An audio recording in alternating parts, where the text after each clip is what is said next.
ಗಡಿಪಾರು ಆಗಿರುವಂತಹ ಹಿನ್ನೆಲೆಯಲ್ಲಿ ಸೌಜನ್ಯ ನ್ಯಾಯಕ್ಕಾಗಿನ ಹೋರಾಟವನ್ನ ಹತ್ತಿಕ್ಕುವಂತ ಹುನ್ನಾರ ಅಂದಿದ್ದಾರೆ. ರಾಷ್ಟ್ರೀಯ ಹಿಂದೂ ಜಾಗರಣಾ ವೇದಿಕೆ ಮುಖಂಡರು ಆಕ್ರೋಶವನ್ನ ವ್ಯಕ್ತಪಡಿಸ್ತಾ ಇದ್ದಿದ್ದೆ ಎಲ್ಲವೂ ಕೂಡ ಹುನ್ನಾರ, ಇದು ನಮ್ಮ ಹೋರಾಟವನ್ನ ಹತ್ತಿಕ್ಕಲಾಗ್ತಾ ಇದೆ ಅನ್ನುವಂಥ ಮಾತನ್ನ ಹೇಳ್ತಾ ಇದ್ದಾರೆ. ಗಡಿಪಾರು ಆದೇಶದ ವಿರುದ್ಧ ಹೋರಾಟ ಮಾಡಬೇಕು ಅನ್ನುವಂಥದ್ದು ಅವರ ತೀರ್ಮಾನ. ಇವತ್ತು ರಾಷ್ಟ್ರೀಯ ಹಿಂದೂ ಜಾಗರಣಾ ವೇದಿಕೆ ಸಭೆಯೊಂದನ್ನ ಕರೆದಿದೆ. ಮುಂದಿನ ನಡೆ ಯಾವ ರೀತಿ ಆಗಿರಬೇಕು, ಈಗ ಗಡಿಪಾರು ಆಗಿದ್ದಾಯ್ತು, ಹಾಗಾದ್ರೆ ಇದ್ರ ಬಗ್ಗೆ ನಮ್ಮ ಹೋರಾಟ ಯಾವ ರೀತಿ ಆಗಿರಬೇಕು, ಮುಂದಿನ ದಿನಗಳಲ್ಲಿ ತಿಮ್ಮರೋಡಿ ಇಲ್ಲದಂತ ಅವರ ಆಬ್ಸೆನ್ಸ್ ನಲ್ಲಿ ನಮ್ಮ ಹೋರಾಟಗಳು ಹೇಗಿರಬೇಕು ಅನ್ನುವಂತ ನಿಟ್ಟಿನಲ್ಲಿ ಇವತ್ತು ಸಭೆಯನ್ನ ಕರೆದಿದ್ದಾರೆ. ಆ ಸಭೆಯಲ್ಲಿ ಚರ್ಚೆ ಆಗುತ್ತೆ. ತಿಮ್ಮರೋಡಿ ಕುಂಜರ್ಪಾದಲ್ಲಿ ಇವತ್ತು ಮಹತ್ವದ ಸಭೆ.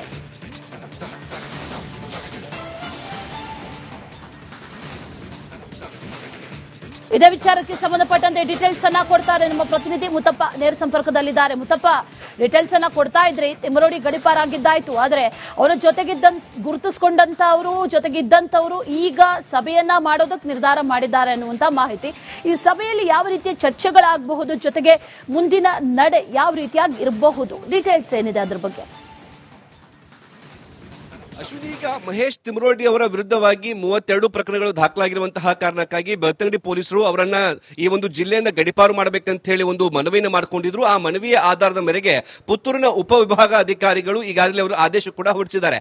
ಈ ಒಂದು ಆದೇಶ ಏನಿದೆ ಇದು ಮಹೇಶ್ ತಿಮ್ಮರೋಡಿ ಅವರ ಬೆಂಬಲಿಗರಿಗೆ ದೊಡ್ಡ ಶಾಕ್ ಆಗಿರುವಂತದ್ದು. ಯಾಕಂದ್ರೆ ಮುಂದಿನ ದಿನಗಳಲ್ಲಿ ಈ ಒಂದು ಬುರುಡೆ ಗ್ಯಾಂಗ್ಗೆ ಸಂಬಂಧಪಟ್ಟಂತೆ, ಅಂದ್ರೆ ಈ ಬುರುಡೆ ಪ್ರಕರಣಕ್ಕೆ ಸಂಬಂಧಪಟ್ಟಂತೆ ದೊಡ್ಡ ಮಟ್ಟದ ಒಂದು ಹೋರಾಟ ಮಾಡಬೇಕು ಈ ಒಂದು ದಕ್ಷಿಣ ಕನ್ನಡ ಜಿಲ್ಲೆಯಲ್ಲಿ ಅಂತ ಹೇಳ್ಬಿಟ್ಟು ಪ್ಲಾನ್ ಅನ್ನು ಕೂಡ ರೂಪಿಸಿಕೊಂಡಿದ್ರು. ಅಷ್ಟರಲ್ಲಿ ಇದೀಗ ಗಡಿಪಾರು ಮಾಡಿ ಆದೇಶ ಹೊರಡಿಸಿರುವಂತದ್ದು ಎಲ್ಲೋ ಒಂದು ಕಡೆ ಶಾಕ್ ಆಗಿದೆ. ಹೀಗಾಗಿ ಈ ಒಂದು ಗಡಿಪಾರು ಆದೇಶದ ವಿರುದ್ಧವಾಗಿ ದೊಡ್ಡ ಮಟ್ಟದ ಹೋರಾಟ ಮಾಡಬೇಕು ಅಂತ ಹೇಳಿ ಇವತ್ತು ಸಂಜೆ 6 ಗಂಟೆಗೆ ಈ ಒಂದು ತಿಮ್ಮರೋಡಿ ಅವರ ನಿವಾಸದ ಬಳಿ ಒಂದು ಸಭೆಯನ್ನು ಕೂಡ ಕರೆದಿರುವಂತದ್ದು. ಈ ಸಭೆಯಲ್ಲಿ ತಿಮ್ಮರೋಡಿ ಅವರ ಬೆಂಬಲಿಗರು, ಸೌಜನ್ಯಪರ ಹೋರಾಟಗಾರರು, ಜೊತೆಗೆ ಹಿಂದೂ ಜನಜಾಗೃತಿ ವೇದಿಕೆ ಸಾಕಷ್ಟು ಜನ ಕಾರ್ಯಕರ್ತರು ಕೂಡ ಈ ಒಂದು ಸಭೆಯಲ್ಲಿ ಭಾಗಿಯಾಗ್ತಾರೆ. ಈ ಸಭೆಯಲ್ಲಿ ಭಾಗಿಯಾದ ನಂತರದಲ್ಲಿ ಗಡಿಪಾರಿನ ವಿರುದ್ಧ, ಈ ಆದೇಶದ ವಿರುದ್ಧ ಕಾನೂನು ಹೋರಾಟವನ್ನು ಹೇಗೆ ನಡೆಸಬೇಕು, ಜೊತೆಗೆ ಈ ಆದೇಶದ ವಿರುದ್ಧವಾಗಿ ಈ ಜಿಲ್ಲೆಯ ಒಳಗಡೆ ಯಾವ ರೀತಿಯಾಗಿ ಹೋರಾಟ ಮಾಡಬೇಕು ಅನ್ನೋದ್ರ ಬಗ್ಗೆ ಕೂಡ ಚರ್ಚೆನ ಮಾಡ್ತಾರೆ. ಈ ಚರ್ಚೆಯ ನಂತರದಲ್ಲಿ ತಮ್ಮ ನಿಲುವು ಏನು ಅಂತ ಹೇಳಿ ಪ್ರಕಟ ಮಾಡುವಂತಹ ಸಾಧ್ಯತೆ ಇದೆ.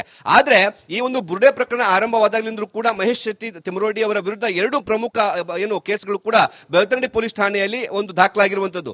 ಒಂದು ಬಿಜೆಪಿಯ BL ಸಂತೋಷರ ವಿರುದ್ಧ ಈ ಒಂದು ಬ್ರಹ್ಮಾವರ ಪೊಲೀಸ್ ಠಾಣೆಯಲ್ಲಿ ಕೂಡ ದೂರು ದಾಖಲಾಗಿರುವುದು, ಮತ್ತೊಂದು ಬೆಳ್ತಂಗಡಿ ಪೊಲೀಸ್ ಠಾಣೆಯಲ್ಲಿ ಅಕ್ರಮವಾಗಿ ಶಸ್ತ್ರಾಸ್ತ್ರಗಳನ್ನು ಹೊಂದಿರುವಂತಹ ಒಂದು ಕಾರಣಕ್ಕಾಗಿ ಅಲ್ಲಿ ಕೂಡ FIR ದಾಖಲಾಗಿದೆ. ಹೀಗಾಗಿ ಮುಂದಿನ ದಿನಗಳಲ್ಲಿ ಕಾನೂನು ಸುವ್ಯವಸ್ಥೆಗೆ ದೊಡ್ಡ ಮಟ್ಟದ ಹೊಡೆತ ಕೊಡುವಂತಹ ಕಾರಣಕ್ಕಾಗಿ ಅವರನ್ನ ಗಡಿಪಾರು ಮಾಡುವಂತಹ ಕೆಲಸವನ್ನ ಇದೀಗ ಉಪವಿಭಾಗಾಧಿಕಾರಿಗಳು ಮಾಡಿದ್ದಾರೆ. ಆದ್ರೆ ಈ ಒಂದು ಆದೇಶ ಏನಿದೆ ಇದು ದಕ್ಷಿಣ ಕನ್ನಡ ಜಿಲ್ಲೆಯಲ್ಲಿ ದೊಡ್ಡ ಮಟ್ಟದ ಒಂದು ಸಂಚಲನ ಕೂಡ ಉಂಟು ಮಾಡಿರುವಂತ. ಯಾಕಂದ್ರೆ ಈ ಬುರುಡೆ ಗ್ಯಾಂಗ್ ನ ಪ್ರಮುಖ ಹೆಡ್ ಮಾಸ್ಟರ್ ಅಂತಂದ್ರೆ ಅದು ಮಹೇಶ್ ತಿಮ್ಮರೋಡಿ ಅವರಂತೂ ಕೂಡ ಹೇಳಲಾಗುತ್ತೆ. ಹೀಗಾಗಿ ಇದೀಗ ಅವರನ್ನೇ ಗಡಿಪಾರು ಮಾಡಿರುವಂತಹ ಕಾರಣಕ್ಕಾಗಿ ಮುಂದಿನ ದಿನಗಳಲ್ಲಿ ಅವರು ದಕ್ಷಿಣ ಕನ್ನಡ ಜಿಲ್ಲೆಯಲ್ಲಿ ಆಗುವಂತಹ ಯಾವುದೇ ರೀತಿಯ ಕಾರ್ಯಕ್ರಮಕ್ಕೂ ಕೂಡ ಭಾಗಿಯಾಗುವಂಗಿಲ್ಲ, ಈ ದಕ್ಷಿಣ ಜಿಲ್ಲೆಯಲ್ಲಿ ಪ್ರವೇಶ ಕೂಡ ಮಾಡುವ ಹಾಗಿಲ್ಲ. ಅವರೇ ಇಲ್ಲದಿರುವಂತಹ ಸಂದರ್ಭದಲ್ಲಿ ಈ ಹೋರಾಟವನ್ನು ಹೇಗೆ ಮಾಡೋದು ಅನ್ನೋದು ಕೂಡ ಈಗ ದೊಡ್ಡ ಟೆನ್ಷನ್ ಆಗಿದೆ. ಹೀಗಾಗಿ ಇವತ್ತು ಇದರ ಒಂದು ಸಭೆಯನ್ನ ನಡೆಸಿ ಈ ಸಭೆಯಲ್ಲಿ ಮಹತ್ವದ ನಿರ್ಧಾರಗಳನ್ನು ಕೈಗೊಳ್ಳಬೇಕು ಅನ್ನೋದೇ ಈ ಒಂದು ಸಭೆಯ ಮುಖ್ಯ ಉದ್ದೇಶವಾಗಿರುವಂತದ್ದು. Ashwini, right Muthappa, thank you ಡೀಟೇಲ್ಸ್ಗೆ. ಗಡಿಪಾರು ಆಗಿರುವಂತಹ ಹಿನ್ನೆಲೆಯಲ್ಲಿ ಸೌಜನ್ಯ ನ್ಯಾಯಕ್ಕಾಗಿನ ಹೋರಾಟವನ್ನ ಹತ್ತಿಕ್ಕುವಂತ ಹುನ್ನಾರ ಅಂದಿದ್ದಾರೆ. ರಾಷ್ಟ್ರೀಯ ಹಿಂದೂ ಜಾಗರಣಾ ವೇದಿಕೆ ಮುಖಂಡರು ಆಕ್ರೋಶವನ್ನ ವ್ಯಕ್ತಪಡಿಸ್ತಾ ಇದ್ದಿದ್ದೆ ಎಲ್ಲವೂ ಕೂಡ ಹುನ್ನಾರ, ಇದು ನಮ್ಮ ಹೋರಾಟವನ್ನ ಹತ್ತಿಕ್ಕಲಾಗ್ತಾ ಇದೆ ಅನ್ನುವಂಥ ಮಾತನ್ನ ಹೇಳ್ತಾ ಇದ್ದಾರೆ. ಗಡಿಪಾರು ಆದೇಶದ ವಿರುದ್ಧ ಹೋರಾಟ ಮಾಡಬೇಕು ಅನ್ನುವಂಥದ್ದು ಅವರ ತೀರ್ಮಾನ.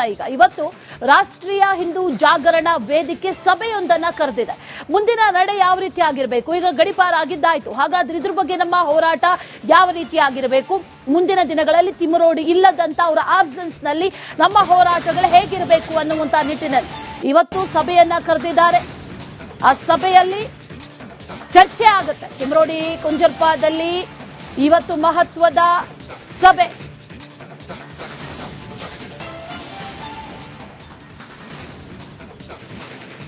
ಇದೇ ವಿಚಾರಕ್ಕೆ ಸಂಬಂಧಪಟ್ಟಂತೆ ಡೀಟೇಲ್ಸ್ ಅನ್ನ ಕೊಡ್ತಾರೆ ನಮ್ಮ ಪ್ರತಿನಿಧಿ ಮುತ್ತಪ್ಪ, ನೇರ ಸಂಪರ್ಕದಲ್ಲಿದ್ದಾರೆ. ಮುತ್ತಪ್ಪ, ಡೀಟೇಲ್ಸ್ ಅನ್ನ ಕೊಡ್ತಾ ಇದ್ರಿ. ತಿಮ್ಮರೋಡಿ ಗಡಿಪಾರಾಗಿದ್ದಾಯ್ತು, ಆದ್ರೆ ಅವರ ಗುರುತಿಸಿಕೊಂಡಂತವರು ಜೊತೆಗಿದ್ದಂತವರು ಈಗ ಸಭೆಯನ್ನ ಮಾಡೋದಕ್ಕೆ ನಿರ್ಧಾರ ಮಾಡಿದ್ದಾರೆ ಅನ್ನುವಂತ ಮಾಹಿತಿ. ಈ ಸಭೆಯಲ್ಲಿ ಯಾವ ರೀತಿಯ ಚರ್ಚೆಗಳಾಗಬಹುದು, ಜೊತೆಗೆ ಮುಂದಿನ ನಡೆ ಯಾವ ರೀತಿಯಾಗಿ ಇರಬಹುದು, ಡೀಟೇಲ್ಸ್ ಏನಿದೆ ಅದ್ರ ಬಗ್ಗೆ? ಅಶ್ವಿನಿ, ಈಗ ಮಹೇಶ್ ತಿಮ್ರೋಡಿ ಅವರ ವಿರುದ್ಧವಾಗಿ 32 ಪ್ರಕರಣಗಳು ದಾಖಲಾಗಿರುವಂತಹ ಕಾರಣಕ್ಕಾಗಿ ಬೆಳ್ತಂಗಡಿ ಪೊಲೀಸರು ಅವರನ್ನ ಈ ಒಂದು ಜಿಲ್ಲೆಯಿಂದ ಗಡಿಪಾರು ಮಾಡಬೇಕಂತ ಹೇಳಿ ಒಂದು ಮನವಿಯನ್ನು ಮಾಡಿಕೊಂಡಿದ್ರು. ಆ ಮನವಿಯ ಆಧಾರದ ಮೇರೆಗೆ ಪುತ್ತೂರಿನ ಉಪವಿಭಾಗ ಅಧಿಕಾರಿಗಳು ಈಗಾಗಲೇ ಅವರು ಆದೇಶ ಕೂಡ ಹೊರಡಿಸಿದ್ದಾರೆ. ಈ ಒಂದು ಆದೇಶ ಏನಿದೆ ಇದು ಮಹೇಶ್ ತಿಮ್ರೋಡಿ ಅವರ ಬೆಂಬಲಿಗರಿಗೆ ದೊಡ್ಡ ಶಾಕ್ ಆಗಿರುವಂತದ್ದು. ಯಾಕಂದ್ರೆ ಮುಂದಿನ ದಿನಗಳಲ್ಲಿ ಈ ಒಂದು ಬುರ್ಡೆ ಗ್ಯಾಂಗ್ಗೆ ಸಂಬಂಧಪಟ್ಟಂತೆ ಅಂದ್ರೆ ಈ ಬುರ್ಡೆ ಪ್ರಕರಣಕ್ಕೆ ಸಂಬಂಧಪಟ್ಟಂತೆ ದೊಡ್ಡ ಮಟ್ಟದ ಒಂದು ಹೋರಾಟ ಮಾಡಬೇಕು ಈ ಒಂದು ದಕ್ಷಿಣ ಕನ್ನಡ ಜಿಲ್ಲೆಯಲ್ಲಿ ಅಂತ ಹೇಳ್ಬಿಟ್ಟು ಪ್ಲಾನ್ ಅನ್ನು ಕೂಡ ರೂಪಿಸಿಕೊಂಡಿದ್ರು. ಅಷ್ಟರಲ್ಲಿ ಇದೀಗ ಗಡಿಪಾರು ಮಾಡಿ ಆದೇಶ ಹೊರಡಿಸಿರುವಂತದ್ದು ಎಲ್ಲೋ ಒಂದು ಕಡೆ ಶಾಕ್ ಆಗಿದೆ. ಹೀಗಾಗಿ ಈ ಒಂದು ಗಡಿಪಾರು ಆದೇಶದ ವಿರುದ್ಧವಾಗಿ ದೊಡ್ಡ ಮಟ್ಟದ ಹೋರಾಟ ಮಾಡಬೇಕು ಅಂತ ಹೇಳಿ ಇವತ್ತು ಸಂಜೆ 6 ಗಂಟೆಗೆ ಈ ಒಂದು ತಿಮ್ರೋಡಿ ಅವರ ನಿವಾಸದ ಬಳಿ ಒಂದು ಸಭೆಯನ್ನು ಕೂಡ ಕರೆದಿರುವಂತದ್ದು. ಈ ಸಭೆಯಲ್ಲಿ ತಿಮ್ರೋಡಿ ಅವರ ಬೆಂಬಲಿಗರು, ಸೌಜನ್ಯ ಪರ ಹೋರಾಟಗಾರರು ಜೊತೆಗೆ ಹಿಂದೂ ಜನಜಾಗೃತಿ ವೇದಿಕೆ ಸಾಕಷ್ಟು ಜನ ಕಾರ್ಯಕರ್ತರು ಕೂಡ ಈ ಒಂದು ಸಭೆಯಲ್ಲಿ ಭಾಗಿಯಾಗ್ತಾರೆ. ಈ ಸಭೆಯಲ್ಲಿ ಭಾಗಿಯಾದ ನಂತರದಲ್ಲಿ ಗಡಿಪಾಡಿನ ವಿರುದ್ಧ ಈ ಆದೇಶದ ವಿರುದ್ಧ ಕಾನೂನು ಹೋರಾಟವನ್ನು ಹೇಗೆ ನಡೆಸಬೇಕು, ಜೊತೆಗೆ ಈ ಆದೇಶದ ವಿರುದ್ಧವಾಗಿ ಈ ಜಿಲ್ಲೆಯ ಒಳಗಡೆ ಯಾವ ರೀತಿಯಾಗಿ ಹೋರಾಟ ಮಾಡಬೇಕು ಅನ್ನೋದ್ರ ಬಗ್ಗೆ ಕೂಡ ಚರ್ಚೆನ ಮಾಡ್ತಾರೆ. ಈ ಚರ್ಚೆಯ ನಂತರದಲ್ಲಿ ತಮ್ಮ ನಿಲುವು ಏನು ಅಂತ ಹೇಳಿ ಪ್ರಕಟ ಮಾಡುವಂತಹ ಸಾಧ್ಯತೆ ಇದೆ. ಆದ್ರೆ ಈ ಒಂದು ಬುರ್ಡೆ ಪ್ರಕರಣ ಆರಂಭವಾದಾಗಲಿಂದ್ರೂ ಕೂಡ ಮಹೇಶ್ ತಿಮ್ರೋಡಿ ಅವರ ವಿರುದ್ಧ 2 ಪ್ರಮುಖ ಕೇಸ್ಗಳು ಕೂಡ ಬೆಳ್ತಂಗಡಿ ಪೊಲೀಸ್ ಠಾಣೆಯಲ್ಲಿ ಒಂದು ದಾಖಲಾಗಿರುವಂತದ್ದು.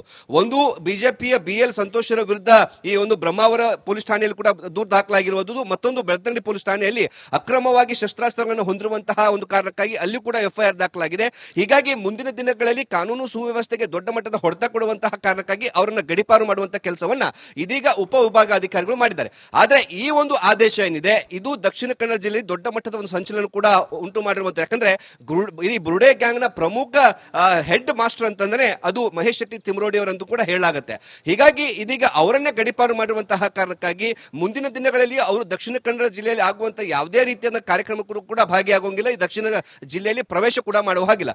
ಅವರೇ ಇಲ್ಲದಿರುವಂತಹ ಸಂದರ್ಭದಲ್ಲಿ ಈ ಹೋರಾಟವನ್ನು ಹೇಗೆ ಮಾಡೋದು ಅನ್ನೋದು ಕೂಡ ಈಗ ದೊಡ್ಡ ಟೆನ್ಷನ್ ಆಗಿದೆ.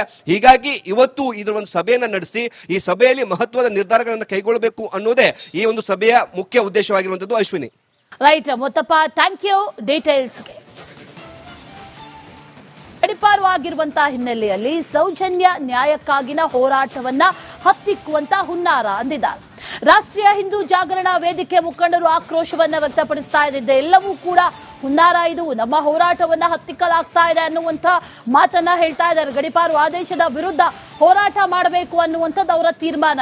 ಇವತ್ತು ರಾಷ್ಟ್ರೀಯ ಹಿಂದೂ ಜಾಗರಣಾ ವೇದಿಕೆ ಸಭೆಯೊಂದನ್ನ ಕರೆದಿದೆ.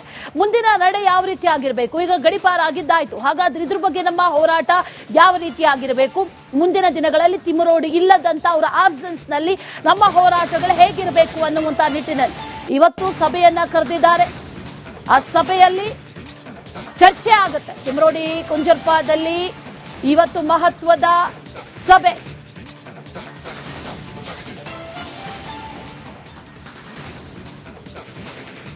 ಇದೇ ವಿಚಾರಕ್ಕೆ ಸಂಬಂಧಪಟ್ಟಂತೆ ಡೀಟೇಲ್ಸ್ ಅನ್ನ ಕೊಡ್ತಾರೆ ನಮ್ಮ ಪ್ರತಿನಿಧಿ ಮುತ್ತಪ್ಪ, ನೇರ ಸಂಪರ್ಕದಲ್ಲಿದ್ದಾರೆ. ಮುತ್ತಪ್ಪ, ಡೀಟೇಲ್ಸ್ ಅನ್ನ ಕೊಡ್ತಾ ಇದ್ರಿ. ತಿಮ್ರೋಡಿ ಗಡಿಪಾರಾಗಿದ್ದಾಯ್ತು, ಆದ್ರೆ ಅವರ ಗುರುತಿಸಿಕೊಂಡಂತವರು ಜೊತೆಗಿದ್ದಂತವರು ಈಗ ಸಭೆಯನ್ನ ಮಾಡೋದಕ್ಕೆ ನಿರ್ಧಾರ ಮಾಡಿದ್ದಾರೆ ಅನ್ನುವಂತ ಮಾಹಿತಿ.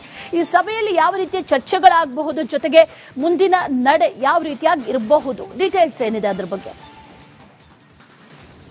ಅಶ್ವಿನಿ, ಈಗ ಮಹೇಶ್ ತಿಮ್ರೋಡಿ ಅವರ ವಿರುದ್ಧವಾಗಿ 32 ಪ್ರಕರಣಗಳು ದಾಖಲಾಗಿರುವಂತಹ ಕಾರಣಕ್ಕಾಗಿ ಬೆಳ್ತಂಗಡಿ ಪೊಲೀಸರು ಅವರನ್ನ ಈ ಒಂದು ಜಿಲ್ಲೆಯಿಂದ ಗಡಿಪಾರು ಮಾಡಬೇಕಂತ ಹೇಳಿ ಒಂದು ಮನವಿಯನ್ನು ಮಾಡಿಕೊಂಡಿದ್ರು. ಆ ಮನವಿಯ ಆಧಾರದ ಮೇರೆಗೆ ಪುತ್ತೂರಿನ ಉಪವಿಭಾಗ ಅಧಿಕಾರಿಗಳು ಈಗಾಗಲೇ ಅವರು ಆದೇಶ ಕೂಡ ಹೊರಡಿಸಿದ್ದಾರೆ. ಈ ಒಂದು ಆದೇಶ ಏನಿದೆ ಇದು ಮಹೇಶ್ ತಿಮ್ರೋಡಿ ಅವರ ಬೆಂಬಲಿಗರಿಗೆ ದೊಡ್ಡ ಶಾಕ್ ಆಗಿರುವಂತದ್ದು. ಯಾಕಂದ್ರೆ ಮುಂದಿನ ದಿನಗಳಲ್ಲಿ ಈ ಒಂದು ಬುರ್ಡೆ ಗ್ಯಾಂಗ್ಗೆ ಸಂಬಂಧಪಟ್ಟಂತೆ ಅಂದ್ರೆ ಈ ಬುರ್ಡೆ ಪ್ರಕರಣಕ್ಕೆ ಸಂಬಂಧಪಟ್ಟಂತೆ ದೊಡ್ಡ ಮಟ್ಟದ ಒಂದು ಹೋರಾಟ ಮಾಡಬೇಕು ಈ ಒಂದು ದಕ್ಷಿಣ ಕನ್ನಡ ಜಿಲ್ಲೆಯಲ್ಲಿ ಅಂತ ಹೇಳ್ಬಿಟ್ಟು ಪ್ಲಾನ್ ಅನ್ನು ಕೂಡ ರೂಪಿಸಿಕೊಂಡಿದ್ರು. ಅಷ್ಟರಲ್ಲಿ ಇದೀಗ ಗಡಿಪಾರು ಮಾಡಿ ಆದೇಶ ಹೊರಡಿಸಿರುವಂತದ್ದು ಎಲ್ಲೋ ಒಂದು ಕಡೆ ಶಾಕ್ ಆಗಿದೆ. ಹೀಗಾಗಿ ಈ ಒಂದು ಗಡಿಪಾರು ಆದೇಶದ ವಿರುದ್ಧವಾಗಿ ದೊಡ್ಡ ಮಟ್ಟದ ಹೋರಾಟ ಮಾಡಬೇಕು ಅಂತ ಹೇಳಿ ಇವತ್ತು ಸಂಜೆ 6 ಗಂಟೆಗೆ ಈ ಒಂದು ತಿಮ್ರೋಡಿ ಅವರ ನಿವಾಸದ ಬಳಿ ಒಂದು ಸಭೆಯನ್ನು ಕೂಡ ಕರೆದಿರುವಂತದ್ದು. ಈ ಸಭೆಯಲ್ಲಿ ತಿಮ್ರೋಡಿ ಅವರ ಬೆಂಬಲಿಗರು, ಸೌಜನ್ಯ ಪರ ಹೋರಾಟಗಾರರು ಜೊತೆಗೆ ಹಿಂದೂ ಜನಜಾಗೃತಿ ವೇದಿಕೆ ಸಾಕಷ್ಟು ಜನ ಕಾರ್ಯಕರ್ತರು ಕೂಡ ಈ ಒಂದು ಸಭೆಯಲ್ಲಿ ಭಾಗಿಯಾಗ್ತಾರೆ. ಈ ಸಭೆಯಲ್ಲಿ ಭಾಗಿಯಾದ ನಂತರದಲ್ಲಿ ಗಡಿಪಾಡಿನ ವಿರುದ್ಧ ಈ ಆದೇಶದ ವಿರುದ್ಧ ಕಾನೂನು ಹೋರಾಟವನ್ನು ಹೇಗೆ ನಡೆಸಬೇಕು, ಜೊತೆಗೆ ಈ ಆದೇಶದ ವಿರುದ್ಧವಾಗಿ ಈ ಜಿಲ್ಲೆಯ ಒಳಗಡೆ ಯಾವ ರೀತಿಯಾಗಿ ಹೋರಾಟ ಮಾಡಬೇಕು ಅನ್ನೋದ್ರ ಬಗ್ಗೆ ಕೂಡ ಚರ್ಚೆನ ಮಾಡ್ತಾರೆ. ಈ ಚರ್ಚೆಯ ನಂತರದಲ್ಲಿ ತಮ್ಮ ನಿಲುವು ಏನು ಅಂತ ಹೇಳಿ ಪ್ರಕಟ ಮಾಡುವಂತಹ ಸಾಧ್ಯತೆ ಇದೆ. ಆದ್ರೆ ಈ ಒಂದು ಬುರ್ಡೆ ಪ್ರಕರಣ ಆರಂಭವಾದಾಗಲಿಂದ್ರೂ ಕೂಡ ಮಹೇಶ್ ಶೆಟ್ಟಿ ತಿಮರೋಡಿ ಅವರ ವಿರುದ್ಧ ಎರಡು ಪ್ರಮುಖ ಏನು ಕೇಸ್ಗಳು ಕೂಡ ಬೆಳ್ತಂಗಡಿ ಪೊಲೀಸ್ ಠಾಣೆಯಲ್ಲಿ ಒಂದು ದಾಖಲಾಗಿರುವಂತದ್ದು. ಒಂದು ಬಿಜೆಪಿಯ BL ಸಂತೋಷ್ ಅವರ ವಿರುದ್ಧ ಈ ಒಂದು ಬ್ರಹ್ಮಾವರ ಪೊಲೀಸ್ ಠಾಣೆಯಲ್ಲಿ ಕೂಡ ದೂರು ದಾಖಲಾಗಿರುವುದು, ಮತ್ತೊಂದು ಬೆಳ್ತಂಗಡಿ ಪೊಲೀಸ್ ಠಾಣೆಯಲ್ಲಿ ಅಕ್ರಮವಾಗಿ ಶಸ್ತ್ರಾಸ್ತ್ರಗಳನ್ನು ಹೊಂದಿರುವಂತಹ ಒಂದು ಕಾರಣಕ್ಕಾಗಿ ಅಲ್ಲಿ ಕೂಡ FIR ದಾಖಲಾಗಿದೆ. ಹೀಗಾಗಿ ಮುಂದಿನ ದಿನಗಳಲ್ಲಿ ಕಾನೂನು ಸುವ್ಯವಸ್ಥೆಗೆ ದೊಡ್ಡ ಮಟ್ಟದ ಹೊಡೆತ ಕೊಡುವಂತಹ ಕಾರಣಕ್ಕಾಗಿ ಅವರನ್ನ ಗಡೀಪಾರು ಮಾಡುವಂತಹ ಕೆಲಸವನ್ನ ಇದೀಗ ಉಪವಿಭಾಗಾಧಿಕಾರಿಗಳು ಮಾಡಿದ್ದಾರೆ.